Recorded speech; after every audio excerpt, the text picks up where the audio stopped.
Welcome to Popternative, where we dive into topical discussions from the worlds of pop culture, social media, and sports. Here is your host, Peter Remoliotis, aka PD Beats. PD Beats here from Popternative, speaking to Marta Piekarz about It's a Wonderful Binge, premiering on Hulu December 9th. Welcome to the show. Thank you so much for your time. Are you kidding? I'm so happy to be here. Thank you for having me. No problem. Another binge movie. It's like, it's crazy. The world was screaming for it, so we only delivered. And you delivered a binge on Christmas Eve.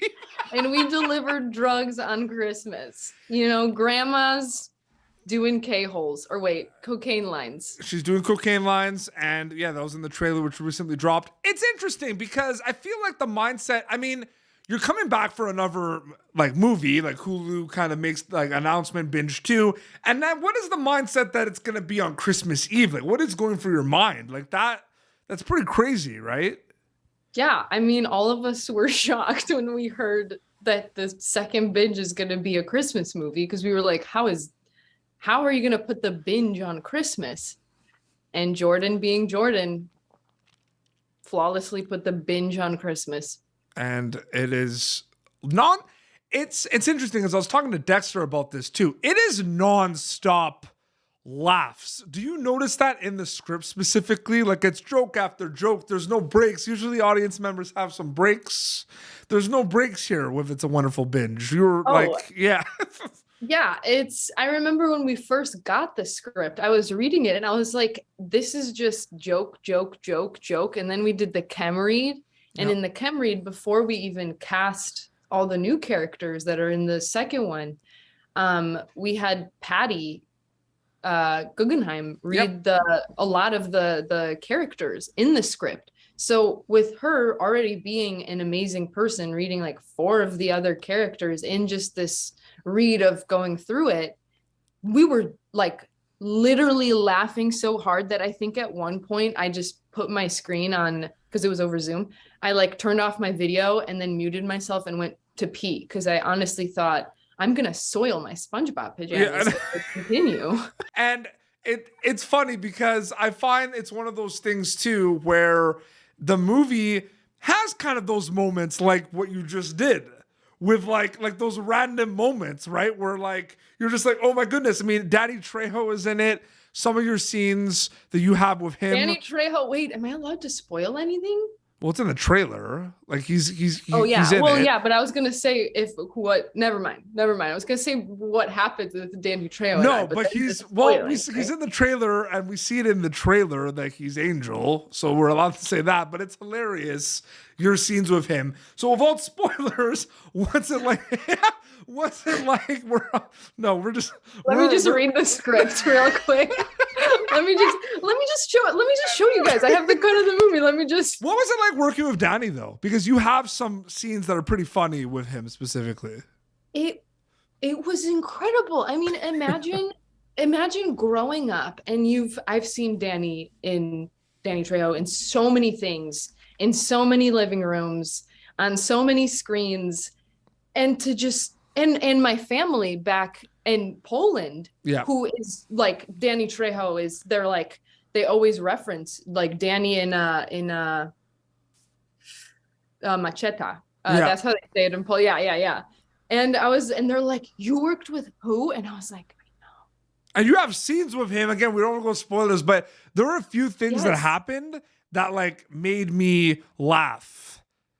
And it's unbelievable. He's the nicest guy on the planet. He's so great. He was so beyond nice. I was like, what?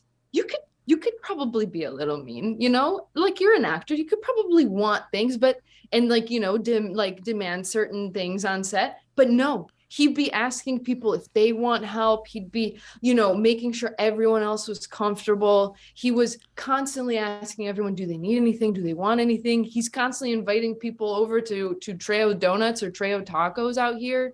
And I was just like, and he's constantly like, just such a good human. He's donating. He's so aware. He was unbelievable. Like, I kid you not, the nicest person I've ever met. It's so great to hear that. And it's interesting too, because Danny Trejo can step on me. And it's funny because, he did the Harold and Kumar Christmas movie, which I don't know if you've seen it, but even if you haven't seen it, it's got like very similar. There's chaos, right? And like it's a wonderful binge. So you could do like there could be like a Danny Trejo double header. You know what I mean? Yeah. Which Danny Trejo Christmas movie? It's a wonderful, but this is also a film too. So okay, getting back to what I was in the beginning of the interview, Marta, where I asked you about, you find out you're coming back, right? Your character is going to be back and everything. Even before reading the script, do you like anticipate like absolute chaos? Because it's a binge movie, right? Like, or were you able to prepare yourself a little bit for what was to come? Honestly, or not really? The chaos only arises in the second one. Like, we we thought there was chaos in the first one with the alligator and donuts, but like, I mean, this has got K-holes in the back of cop cars. I mean, how much?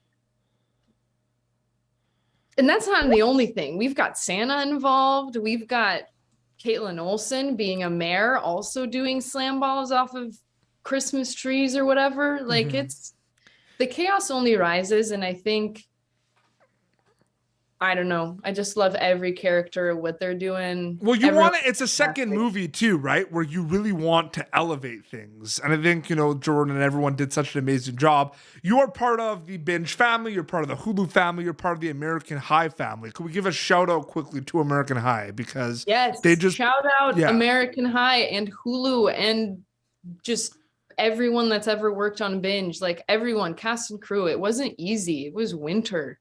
It was cold outside. A lot of the snow wasn't special effects. That was real snow. It was like blizzarding. Yeah. And so it's really a lot of fun. I mean, we need movies like this, right? It's just a lot of fun. They're going to pop it on Hulu. It's a lot of fun. They're going to laugh, and it's festive fun, which is great too. Yeah, I miss comedy movies. And this one feels like one of those early 2000s comedy movies, Okay. It has that vibe. The whole tone of it was just, we're on the same page. Okay, hashtag team same page here. Yes, 100%. I'm so happy you said that. Yes. Yeah. Early 2000s comedies are back, baby. And the Binge is doing it. It's a wonderful binge premiering on Hulu December 9th. Marta, thank you so much for your time. It was so great chatting with you. Thank you so much for letting me be here. No problem. This has been Popternative, youtube.com/Popternative for previous episodes. Until next time, this is Marta Piekarz and Pity Beats signing off. Thank you for tuning in to Popternative. Make sure to check out our past episodes of Popternative on YouTube. Be sure to like Popternative on Facebook and follow us on Twitter. This has been an Autograph Communications production.